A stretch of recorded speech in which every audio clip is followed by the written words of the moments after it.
લાખોની છેતરપિંડી મામલે 3 મહિનાથી નાસ્તા ફરતા 2 આરોપીઓને સુરત એલસીબીએ ઝડપી પાડ્યા. પૂણા પોલીસ સ્ટેશનમાં નોંધાયેલા ₹41,72,356ની છેતરપિંડીના ગંભીર ગુનામાં છેલ્લા 3 મહિનાથી નાસ્તા ફરતા 2 આરોપીઓને ઝોન 1 એલસીબી પોલીસે ઝડપી પાડ્યા.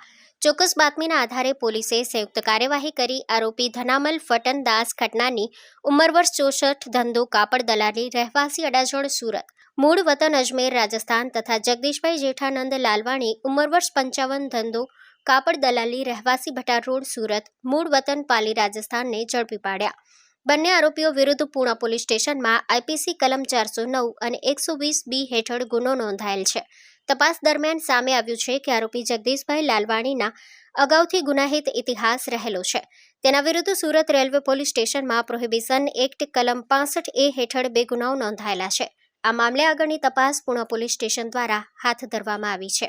રિપોર્ટ હરેશ રાજપૂત, સુરત.